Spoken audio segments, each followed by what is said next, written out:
Prosecutors say the 28-year-old, whose real name is Anna Sorokin, stole $275,000 from banks, hotels, and friends, tried securing a $22 million loan to operate a private club, claims her lawyer denies. But officials say even if acquitted, she will be deported to Germany. Halo semuanya guys, kembali lagi sama gue Aldo di Detektif Aldo. Dan kali ini gue kembali lagi dengan salah satu kasus penipuan yang cukup menarik untuk dibahas. Karena kalau nggak menarik tentunya nggak akan gue bahas. Jadi kalau misalnya kemarin, bagi kalian yang ngikutin channel gue habis ngebahas Theranos dengan penipuan yang cukup besar, bahkan sampai ke media internasional, bahkan ke seluruh dunia impactnya, karena bikin revolusi industri medis gitu ya. Nah kali ini kita akan masuk ke dalam penipuan yang sebenarnya cukup seksi untuk dibahas. Karena memang ini adalah hasil penipuan yang cukup besar sebenarnya nilainya, dan banyak orang-orang terkenal yang juga ikut ditipu. Bahkan dia tuh bisa keliling dunia jalan-jalan ya, dan berlaga jadi sosialita super kaya, bahkan nginep di hotel-hotel mahal dengan hanya berbekal nipu dan bilang bahwa dia kaya raya. Bahkan prosesnya itu juga seru banget karena dia juga sempat ketemu sama Billy McFarland, atau bisa dibilang adalah founder dari Magnesis yang juga ngadain Fire Festival yang juga jadi festival penipuan terbesar 1 dekade lalu.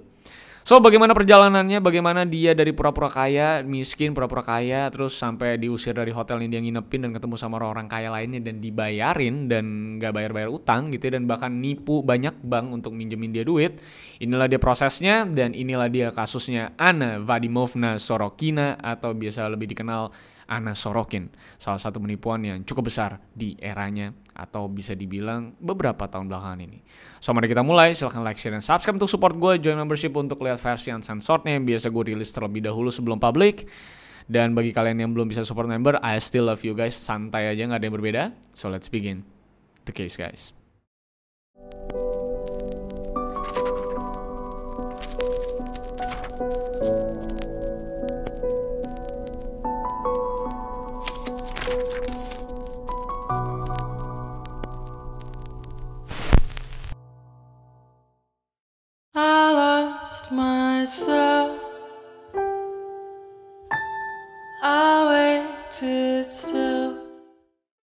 Anna Vadimovna Sorokina, namanya nama Rusia banget ya. Dia tuh adalah wanita yang lahir pada tanggal 23 Januari 1991, jadi beda 2 tahun sama gue. Ia lahir di Domodedovo, sebuah kota di Moskow Oblast, Rusia. Dia adalah satu dari 2 anak kepunyaan Vadim Sorokin yang bekerja sebagai supir truk ya. Dan istrinya itu punya warung kecil sebelum menjadi akhirnya ibu rumah tangga setelah udah melahirkan dan segala macam, dan akhirnya cuman ayahnya doang yang kerja. Dan pada umur Anna yang ke-16, mereka itu sekeluarga pindah ke Jerman, tepatnya pada tahun 2007 untuk cari kehidupan yang bisa dibilang jauh lebih baik. Dan karena berada di Jerman, Anna pun masuk ke gymnasium di Eschweiler Aachen. Itu gymnasium itu di sini konteksnya bukan gedung olahraga ya, tapi lebih kepada tingkatan sekolah tertinggi setelah real school atau Hauptschule di dalam sistem pendidikan Jerman kayak SD, SMP, SMA gitu ya. Dan di gymnasium ini Anna dideskripsikan sebagai seorang perempuan yang sangat pendiam bisa dibilang, dan sangat kesusahan dalam belajar bahasa Jerman. Dan ia pun lulus akhirnya pada tahun 2011 walaupun mengalami beberapa kesulitan terkait dengan bahasa. Dan seharusnya memang dia setelah lulus itu pindah ke London untuk melanjutkan pendidikannya di Central Saint Martins, yaitu sekolah seni yang cukup terkenal di London. Karena memang dia punya excitement di art gitu sebenarnya. Tapi ternyata perjalanan pendidikannya itu nggak lama di Central Saint Martin, karena nggak berapa lama dia di sana, dia itu di drop out dari perkuliahannya karena dinilai oleh kampusnya itu dia itu nggak bayar uang sekolahnya beberapa bulan. Walaupun pengakuan dari orang tuanya si Anna Sorokin itu mereka tuh selalu ngebayar seluruh kebutuhan Anna di London. Masalah tuition, makan, uang sewa, dan segala macam itu selalu dibayar. Tapi sepertinya uang itu malah dipakai sama si Anna Sorokin itu untuk hal lain yang kita nggak tahu. Gitu, dia nggak confess. Nah intinya setelah dia drop out dari kuliahan tersebut pada tahun 2013, akhirnya Anna tuh memutuskan untuk pindah ke New York, Amerika Serikat untuk mencari masa depan yang jauh lebih cerah dibanding di London. Di New York ini dia tuh diterima magang di sebuah PR firm, atau bisa dibilang kayak PR agency, public relations agency. Dan beberapa waktu kemudian itu dia pindah lagi magang ke sebuah majalah bernama Purple Magazine, alias sebuah majalah fashion yang cukup ternama yang base-nya itu ada di Perancis tapi juga ada cabangnya di New York. Dan di tempat majalah Perancis inilah dia itu mengganti namanya menjadi Anna Delvey. dan mulai dekat dengan beberapa orang-orang terkenal, sekaligus juga pemilik dari Purple Magazine itu juga dia kenal. Dan mulai ikutan beberapa pesta besar seperti Paris Fashion Week 2013-an, itu dia muncul juga dan bahkan dia post di Instagramnya, dan bahkan si Anna Sorokin ini juga muncul di Instagramnya dari pemilik Purple Magazine di bulan Juni 2013, di mana pemilik majalahnya ini juga adalah salah satu orang yang cukup disegani di dunia fashion. Dan cara untuk supaya dia tuh diundang-undang dan bisa dekat-dekat dengan para orang kaya dan terkenal ini adalah memang dengan cara pamer dan nipu lingkungannya dengan kebohongan dia. Nah, Anna memberitahu kepada teman-temannya bahwa dia tuh adalah seorang pewaris tunggal ya dari kota kecil di luar Cologne. Jadi dia bilang tuh orang tuanya kaya mampus gitu ya. Dan memang dia tuh sedang menunggu uang warisannya juga yang katanya tuh sampai mencapai sekitar 60 juta euro, yang kalau lu konversikan ke rupiah itu gede banget. Bahkan kalkulator HP mah nggak bisa ngitung ya, saking gedenya gitu ya. Dan memang dia punya rencana untuk melanjutkan sebuah big plan orang tuanya untuk membuka sebuah ruang seni di kota New York. Jadi karena dia kecintaannya dengan seni, dia pengen juga punya ruangan seni khusus yang berada di New York. Dan Anna berkata bahwa keluarganya itu bekerja di bidang teknologi industri, perminyakan, panel surya, serta banyak mengkoleksi barang-barang antik Eropa, yang menandakan Anna itu adalah orang yang memang benar-benar super kaya. Karena kalau orang nggak kaya-kaya banget ya biasanya nggak ngumpulin barang antik gitu. Jadi orang yang ngumpulin barang antik itu biasanya udah kehabisan hobi gitu dan butuh hobi yang lebih mahal lagi gitu. Nah, ngumpulin barang antik. Dan saat itu Anna Sorokin juga menyewa kamar seharga $400 per malam selama beberapa bulan di Hotel Howard 11 yang mahal di Soho, Manhattan. Gitu. Jadi memang dia menunjukkan kelasnya lah di mata-mata publik ya. Dan untuk membuktikan bahwa dia itu sangat kaya, Anna itu sering mengenakan kacamata merek Celine kalau kalian tahu, yang memang menjadi ciri khasnya, dan dia selalu pakai sendal Gucci dan barang-barang mewah dari Net-a-Porter dan Alice Walker. Anna juga sering posting di Instagramnya tentang kehidupan mewahnya, ada di tempat mana, nginep di tempat mahal, makan mahal dan segala macam, pakai baju-baju mahal juga. Ia juga sering traktir teman-temannya dan membelikan mereka hadiah. Semuanya itu dibayar dengan cash dari kantongnya sendiri tanpa kartu kredit. Jadi duitnya entah dapat dari mana.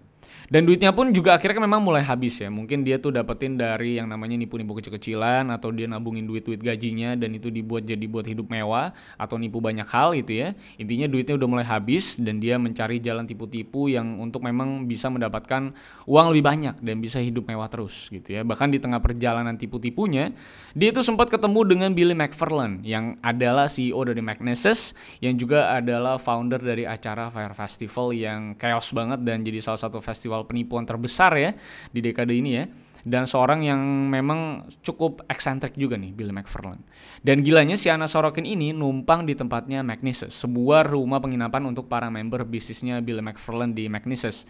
Yang sebenarnya janjinya si Anna Sorokin itu untuk numpang di tempatnya Billy McFarland atau di tempatnya Magneses itu cuma sekitar beberapa hari. Tapi ternyata Anna Sorokin ini nggak keluar-keluar dari sana, bahkan dia sampai 4 bulan menetap di sana. Dan gak bisa diusir juga. Dan karena si Anna Sorokin ini gak mau keluar-keluar, akhirnya bahkan Billy McFarland itu memutuskan untuk mindahin Magneses, atau akhirnya bisa dibilang gak mau bayar sewa tempat itu lagi dan pindah ke tempat lain supaya ya gak ada Anna Sorokin yang numpang lagi gitu. Saking depresinya gak bisa ngusir si Anna Sorokin ini. Dan baru memang setelah diusir secara nggak langsung dari tempat si Billy McFarland, dia itu akhirnya pergi ke Miami dan sempat ngepost di Instagram dia berada di sebuah rumah mewah di Miami yang nggak tahu rumah siapa. Intinya itu Soho-nya di Miami, jadi pasti mahal juga. Dan lalu pada tahun 2015 popularitasnya dia tuh semakin naik ya. Dan kabarnya bahwa dia tuh memang adalah orang kaya tuh semakin tersebar. Dia juga diundang ke NYC Fashion Week Party dan nginep di tempat-tempat mahal seperti Ludlow dan The Mercer yang harga per malamnya tuh mulainya $300 dan dia biasa sewanya tuh yang junior suite dan segala macam. Jadi mungkin bisa 1.000 sampai $1.500. Dan jadi memang bahan omongan banyak orang gitu di pesta, karena setiap si Anna Sorokin datang itu biasanya banyak orang yang tiba-tiba ngomong itu si Anna Sorokin tuh anak orang kaya banget dari Jerman, naiknya private jet ke New York gitu-gitu. Jadi udah ada gonjang-ganjing soal Anna Sorokin ini yang memang dibentuk dengan sempurna oleh Anna Sorokin melalui sosial media dan melalui teman-teman di lingkungannya untuk bisa membuat persepsi bahwa dia memang beneran super kaya raya dan bisa dibilang pewaris tunggal dari businessman terkelas di Jerman gitu. Dan di pesta NYC Fashion Week inilah dia tuh ketemu dengan Michael Su Fu Huang. Ini seorang kolektor kaya asal Cina, muda juga, yang memang akhirnya dijadikan target sama Anna Sorokin untuk ditipu dan diambilin duitnya dan untuk menyokong kehidupan mewahnya dia yang udah mulai dia nggak sanggupin lagi. Bahkan setelah kenal beberapa saat dan jadi dekat, Anna itu langsung ngajak Michael itu ke Venice, Italia, dan bilang bahwa bisa nggak semua pengeluaran gue tuh sementara pinjem kartu kredit lu dulu. Nantinya bakal gue ganti deh karena memang gue itu nggak punya kartu kredit dan untuk ngirim uang dari Jerman ke New York itu butuh waktunya yang cukup panjang. Jadi untuk sementara gue pakai kartu kredit lu dulu deh gitu kalau misalnya gue mau beli sesuatu dan duit gue nggak cukup cashnya. Dan ya kartu kreditnya si Michael tentunya dipakai gila-gilaan dan ternyata memang nggak pernah diganti sama sekali. Tapi ya karena Michael Su Fu Huang ini memang juga adalah orang yang super kaya ya, dan juga dia tuh nggak terlalu mikirin juga kalau misalnya temennya pakai duit dia karena juga nggak terlalu berasa juga ya. Ya makanya dia juga tetap deket dengan si Anna Sorokin ini karena menurut dia Anna Sorokin adalah figur yang cukup humble dan friendly gitu dan enak gitu dibuat jadi teman. Dan baru memang mulai menjadi hal yang mencurigakan bagi si Michael Su Fu Huang ini saat ada sebuah restoran di New York, restoran yang cukup mahal yang bernama Sedel, itu nge-DM Instagramnya si Michael Su Fu Huang. Karena melihat fotonya si Michael itu sedang bersama dengan Anna Sorokin. Dan restoran tersebut itu nge-DM Michael itu dengan tulisan bahwa bisa gak sih bilangin ke si Anna Sorokin untuk ngebayar tagihannya. Karena dia tuh sempat bikin pesta di sana dan dia belum bayar sama sekali. Nah tentunya ada yang nanya dari lu pada kenapa tuh restoran bisa ngasih dia bikin pesta makan-makan terus nggak bayar. Ya itu karena namanya udah cukup terkenal, lingkungannya juga orang-orang kaya semua. Dan dia bilang bahwa nanti gue akan bayar setelah duit cash gue masuk karena gue nggak pernah pakai kartu kredit. Ceritanya dia ngomong gitu. Makanya restoran itu begitu percaya dengan figur Anna Sorokin yang disokong dengan lingkungannya yang juga super kaya. Dan tamu undangan yang masuk ke Sadel pas itu saat pesta diadakan sama Anna Sorokin itu juga isinya orang-orang penting. Makanya restorannya bisa percaya dan ngasih pinjaman lah bisa dibilang. Nah, tidak sampai di situ juga, Anna pun itu bertemu dengan Rachel Williams dan setelah jadi pergaulannya dengan Michael itu pupus dan hilang karena memang Anna Sorokin kabur juga karena punya banyak hutang sama Michael gitu ya, dan udah di DM juga si Michael sama restoran yang belum dia bayar, makanya dia deketin figur lain. Ini adalah Rachel Williams yang juga adalah seorang editor di majalah Vanity Fair kalau kalian tahu. Tepatnya pada tanggal 18 Februari 2017. Si Rachel ini berkata bahwa penampilan Anna itu nggak ada bedanya dengan wanita-wanita sosialita muda yang biasa ia temui saat diminta argumennya atau pendapatnya soal Anna Sorokin. Kata si Williams itu ia tuh memakai banyak busana dan aksesoris label premium asal Prancis. Wajah Anna juga sering terlihat dalam potret acara pesta para figur terkenal di New York dan sering masuk Instagram dan segala macam yang tentunya tersebar di media sosial. Dan si Rachel Williams pun juga menyambut ajakan perkenalan Anna itu di tengah pesta di sebuah klub di New York. Nah makanya setelah malam itu dia kenalan, mereka itu jadi teman akrab. Karena memang keahlian Anna Sorokin adalah memang bergaul dengan sangat-sangat cerdas dan bisa menempatkan dirinya tuh di posisi yang tepat supaya orang tuh nyaman gitu ya. Jadi mereka akhirnya berdua tuh akrab banget dan saling kontak. Dan Anna sering sekali juga mentraktir si Rachel Williams ini makan di Le Coco. Ini restoran bintang 5 yang terletak di dalam 11 Howard Hotel atau 11th Howard Hotel. Hotel tempat Anna nginep ya. Dan di restoran berpredikat Michelin Stars ini juga ada banyak CEO perusahaan ternama dan selebriti yang menjadi pelanggannya. Dan itulah tempat di mana Anna Sorokin itu mencari koneksi. Jadi kenapa Anna Sorokin selalu nginep di hotel bintang 5 bahkan rela hutang di sana? Karena supaya dia bisa kenalan sama banyak orang-orang yang sering datang ke sana dan akhirnya bisa dia tipu lagi gitu. Dan Rachel Williams pun juga semakin yakin teman barunya ini tuh benar-benar memang super kaya raya gitu ya. Karena si Anna Sorokin ini sering bercerita tentang kisah yang menyatakan dirinya itu ingin membangun sebuah tempat seni bernama Anna Delvey Foundation di pusat kota Manhattan. Jadi ini adalah sebuah mimpi yang dia bawa dari awal bahwa dia pengen bikin art foundation dan ini dia sebarkan lagi supaya orang tuh ngeliat dia tuh benar-benar kaya. Karena hanya orang-orang kaya yang sebenarnya bikin foundation art gitu, apalagi di tengah-tengah kota New York gitu ya. Dan Anna mengingatkan tempat itu sebagai ruang untuk memamerkan karya-karya seniman ternama seperti Jeff Koons, Damien Hirst, Tracey Emin, ini dan selain ruang seni, Anna juga ingin membangun 3 restoran yang menyajikan masakan dari berbagai negara atau multi-cuisine. Di tempat itu juga ada toko souvenir yang akan menjual merchandise karya para seniman. Jadi memang menjadi gateway bagi seniman untuk bisa menjual karya-karyanya. Dan memang jadi ambisi Anna yang sangat tinggi ini yang memang akhirnya membuat Anna Williams ini sangat kagum dan pengen banget ngebantu si Anna tuh lebih jauh lagi.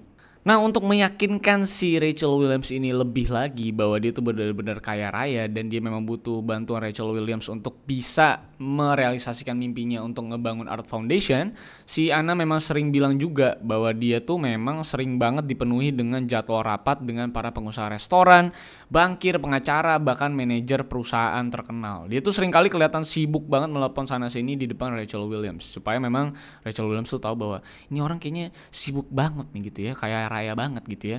Dan Anna bilang ya kepada si Rachel Williams untuk mendirikan tempat atau art foundationnya, setidaknya tuh dia tuh butuh uang sebesar 25 juta US dollar. Oleh karena itu ia mau meminjam uang katanya dari bank sebesar 22 juta US dollar ke City National Bank. Anna itu mengajukan dokumen palsu yang menyatakan dirinya punya kekayaan total sebesar 60 juta US dollar yang disimpan di sebuah bank di Swiss. Alias bank di mana tempat orang-orang kaya ya nyimpen duit gitu ya, di Swiss gitu. Kalau kita mah di Sunter aja gue udah cukup gue nyimpen duit mah, nggak usah sampai ke Swiss ya. Dan sebulan setelahnya, Maret 2017, Anna itu mengajukan pinjaman dengan jumlah yang sama ke Bank Fortress, dan bank tersebut meminta uang jaminan sekitar 100.000 US dollar sebagai tanda jadi dari KTA-nya dia ya.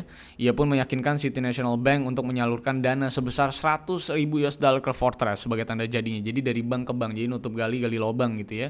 Dan Fortress akhirnya memproses permintaan Anna sambil juga mengirimkan stafnya untuk ngecek kekayaannya si Anna Delvini atau Anna Sorokin ini di Swiss. Apakah memang benar-benar dia tuh punya harta di sana. Dan sementara itu, Anna tuh meminta Fortress untuk ngirim uang ke akun Citibank-nya sebesar sekitar 55.000 US dollar. Yang akhirnya digunakan Anna bukannya memang untuk benar-benar merealisasikan Art Foundation-nya, yang memang itu cuma sebagai kiasan tipu-tipu buat orang-orang terdekat yang kaya-kaya gitu ya. Justru duitnya memang digunain untuk belanja barang-barang bermerek dan juga traktir teman-temannya. Termasuk si Rachel Williams juga. Dan 55.000 kalau dibuat traktir itu kan sekitar mau 800 juta ya, itu di traktir tuh satu kampung tuh tiba-tiba beli LV itu. Tapi ya gitulah memang orang-orang kaya di New York ya. Dan memang Anna pun untuk menipu bank lebih besar lagi, dia tuh ngedepositin cek kosong ya sebesar 160.000 US dollar ke bank yang sama dengan harapan tuh bisa mendapatkan pinjaman sebesar 70.000 US dollar. Dan memang akan digunakan untuk bayar hutang-hutangnya ke hotel tempatnya menginap yang ternyata memang belum dibayar selama beberapa bulan. Jadi memang dia tuh selama beberapa bulan belakangan itu dia tuh udah mulai terlihat hutang dari hotel-hotel yang dia nginepin. Dan status sebagai imigran yang tepatnya klaim sebagai orang Jerman ini juga dijadikan alasan sama Anna untuk bisa mendapatkan pinjaman dari bank dan mendapatkan izin juga menginap di hotel tanpa jaminan kartu kredit. Karena dia ya menjadi pewaris tunggal, kayak dia tuh gak butuh kartu kredit, orang gak suka ngutang gitu ya, jadi pengennya cash semua. Jadi memang Anna selalu bilang ke resepsionis bahwa dia gak punya kartu kredit. Dan untuk pembayaran tentunya dia akan bayar secepat mungkin karena memang prosesnya itu panjang sekali untuk bisa ngirim uang jutaan dolar dari Jerman menuju New York. Makanya dia bilang bahwa lo harus nunggu untuk bisa dapetin payment gue. Tapi karena gue orang terkenal dan kaya gitu ya, dan teman-teman gue juga orang kaya, jadi izinkanlah gue menginap di hotel lo tanpa ada jaminan kartu kredit. Yang sebenarnya nggak mungkin bisa dilakukan kalau lo nginep di hotel manapun, apalagi sekelas hotel bintang 5. Dan ketika aksi peminjaman uang yang ternyata adalah penipuan ini terjadi gitu ya, pertemanan Anna dan si Rachel Williams tuh masih berjalan normal karena Rachel Williams tuh belum tahu gitu ya. William tuh bahkan sangat senang gitu ya ketika si Anna Sorokin ini ngajak dia liburan ke Maroko dengan duit tipu-tipunya dia ke bank itu. Dan Anna sudah merencanakan semua aktivitas liburan dan bilang akan membayar semua biaya liburan ke Maroko. Dan mereka pun pergi ke Maroko dan menikmati liburannya bersama-sama di sana. Dan saat di Maroko inilah dimulailah sebuah keanehan yang akhirnya ngebuat si Rachel Williams ini mulai berpikir dengan lebih cerdas gitu ya tentang Anna Sorokin. Dimana kartu kredit dan kartu debitnya si Anna Sorokin yang ternyata memang punya kartu kredit gitu ya, itu ternyata nggak bisa dipakai untuk transaksi di hotel maupun di berbagai tempat lain yang mereka kunjungin seperti restoran dan segala macamnya. Dan karena teman baiknya si Anna juga, ya si Rachel Williams kan sebenarnya belum mendapatkan keanehan itu ya, mungkin ya karena limit atau kenapa gitu ya, atau memang karena kartu kredit dari negara lain gitu jadi sulit gitu kan, walaupun kan Visa Master juga ya. Intinya ya akhirnya mau nggak mau si Rachel Williams ini nalangin semua pengeluaran si Anna Sorokin. Namun memang saat itu si Rachel Williams ini ya belum curiga juga karena lagi-lagi ya itu tadi alasannya kayak gitu, dan dia menganggap ya saling nalang-nalangin di dunia persosialitan dan orang kaya mah rasanya wajar-wajar aja gitu kan ya bagi dia. Dan setelah selesai liburan, si Rachel Williams pun akhirnya meminta ganti kepada Anna Sorokin atas semua transaksi yang sudah ditalangi sama Rachel Williams selama mereka berada di Maroko. Tapi tiba-tiba semua kepercayaannya si Rachel Williams ini tiba-tiba menghilang karena dia baru sadar bahwa si Anna ini tiba-tiba menghilang, gak ada kabar dan gak bisa dikontak juga, dan sepertinya tidak akan membayar hutang-hutangnya dia kepada si Rachel Williams. Dan pada saat inilah Rachel Williams baru sadar bahwa dia selama ini sudah ditipu sama Anna Sorokin. Selama ini kalau dia dibayarin dan segala macam itu cuma untuk memancing dia untuk bisa bayarin si Anna Sorokin lebih lagi. Dan William selalu melakukan investigasi terkait kelakuan Anna ini. Karena kan dia juga basicnya juga jurnalis ya di Vanity Fair. Williams tuh akhirnya menemukan, atau si Rachel Williams ini tuh menemukan bahwa Michael Su Fu Huang, yang kebetulan adalah kenalannya juga, itu ternyata ya sempat ditipu juga sama Anna Sorokin. Jadi saat dia kontak dan cari kebenaran soal Anna Sorokin, nama Michael itu muncul dan Michael ngasih tahu bahwa Anna Sorokin ini memang adalah penipu kelas kakap. Dan aksi Anna mulai terkuak itu ketika sebuah headline berita pada tanggal 31 Juli 2017 itu menulis seorang yang mengaku kaya ini ditangkap karena kabur dari tagihan hotel yang mahal. Itu kira-kira headline-nya dalam bahasa Indonesia. Yang berisikan fotonya Anna Sorokin atau Anna Delvey yang mereka kenal. Berita itu mengungkap nama asli Anna Delvey ini adalah ternyata ya Anna Sorokin. Baru dari situlah mereka semua tahu bahwa Anna Delvey ini atau Anna Sorokin ini bukan berasal dari Jerman, tapi berasal dari Rusia dan memang adalah con artist. Dan karena berita ini, Anna pun akhirnya ditangkap di Malibu, California, dan terbangkan kembali ke New York untuk menghadapi tuntutan dari aksinya. Aksi penipuan, aksi kabur dari tagihan, dan segala macamnya. Total kerugian hotel-hotel yang gak dibayar dia itu mencapai angka ratusan ribu dolar kalau gue cek. Dan seringkali juga dia tuh memang diusir secara paksa oleh pihak hotel karena nggak bayar-bayar hotelnya. Bahkan dia itu sempat nyogok pegawai hotel dengan botol anggur yang super mahal untuk nutupin tagihan dia. Tapi memang sogokannya nggak bertahan lama tentunya, dan dia tuh bahkan sempat nggak punya tempat menginap sama sekali, dan jadi gembel di jalanan bahkan sempat ya. Dan akhirnya baru tertangkap karena laporan hotel dan juga pemalsuan cek dan penipuan besar ke bank. Dengan ditangkapnya Anna Sorokin inilah semua aksinya tuh terekspos ke publik. Semua orang-orang yang ditipu juga mulai bermunculan untuk memberikan testimoninya terkait dengan penipuan Anna Sorokin. Dalam persidangannya, Anna pun dijatuhi hukuman 15 tahun penjara dikarenakan si Anna ini telah menipu dan merugikan banyak pihak dengan total sebesar 145.000 euro. Jadi gede banget ya, atau sekitar 275.000 US dollar selama periode penipuan 2 tahun. Nah uniknya pada saat persidangan ini tuh Anna tuh nggak pernah mau pakai baju tahanan seperti tersangka pada umumnya atau terdakwa pada umumnya. Dia tuh cuma pengen pakai baju-baju yang bagus dan mewah dan branded tentunya. Dan permintaan Anna Sorokin pun dikabulkan dan dia diberikan dress berwarna putih yang menjadikannya akhirnya viral di banyak headline berita. Dia juga nggak pernah mau mengaku menyesal karena dia menipu banyak orang gitu ya, atau melorotin banyak orang gitu ya. Karena dia mengaku bahwa sebenarnya dia tuh selalu berencana untuk membayar balik seluruh hutang-hutangnya. Walaupun entah duit dari mana, nipu orang lain lagi atau kayak gimana, intinya ya utangnya tuh udah ratusan ribu dolar gitu, bahkan sampai mencapai jutaan dolar gitu karena penipuannya besar banget. Dan setelah masuk penjara, saking viralnya aksi si Anna Sorokin ini, seorang produser dan penulis naskah Shonda Rhimes pun akhirnya sampai ingin membuat serial Netflix tentang Anna Sorokin berjudul Inventing Anna dan bersedia membayar Anna sebesar 320.000 US dollar untuk hak cipta dan tentunya untuk beberapa confession yang dibutuhkan untuk melengkapi dokumenter tersebut. Sebuah ide yang disambut hangat sekali tentunya oleh Anna, yang tentunya dia bakal senang banget kalau misalnya kisah dia tuh bisa dijadikan film, dan senang banget kalau misalnya yang meranin dia adalah Margot Robbie yang ya tentunya cakep banget gitu ya. Ya sebenarnya Anna Sorokin ini juga seksi-seksi juga lah, cuman mukanya biasa aja sebenarnya. Tapi ya gue cukup amazed bahwa dia bisa nipu serapih itu dan banyak orang-orang kaya tuh bisa tertipu gitu ya. Itulah dia kisahnya tentang Anna Sorokin, di mana bisa pura-pura kaya, berlangsung berapa tahun, bahkan bisa keliling dunia, nginep hotel bintang 5, kagak bayar, bikin pesta di restoran bintang 5, kagak bayar. Kita kalau bikin pesta, nggak usah di restoran bintang 5. Di restoran Padang juga kalau nggak bayar, dibuang keluar kita tuh, gimana mau minjem ya kan? Tapi itulah dia kisahnya, selalu menarik mendengar kisah-kisah orang yang sebenarnya cerdas ini, tapi akhirnya digunakan untuk menipu orang, tapi setidaknya supaya kisah ini bisa menginspirasi lo pada janganlah jadi penipu gitu ya, karena jadi nipu tuh berat, ujung-ujungnya mah hancur juga gitu kayak si Anna Sorokin ini. So itulah dia, semoga cerita kali ini bisa menghibur kalian gitu ya, dan tentunya memenuhi apa ya bisa dibilang kebutuhan kalian terhadap video gue, bagi kalian yang membutuhkan mungkin. Dan kalau misalkan suka dengan video kali ini, silahkan like, share, dan subscribe pastinya. Follow gue di sosial media gue ada di Instagram, di Twitter, di @rivaldosantosa. Kalian bisa DM gue kasus yang menarik, dan ini juga adalah salah satu kasus referensian dari kalian. So, terima kasih sekali lagi yang sudah nonton sampai akhir. Like, share, dan subscribe, udah tadi gue bilang ya, dan join membership gue juga. So, sampai jumpa di kasus-kasus selanjutnya, karena masih banyak orang-orang aneh dan kasus-kasus selanjutnya yang bisa kita bahas, yang kita kupas, yang jauh lebih menarik lagi. So see you on the next case, guys. I lost myself. I waited still for a glimmer to arise.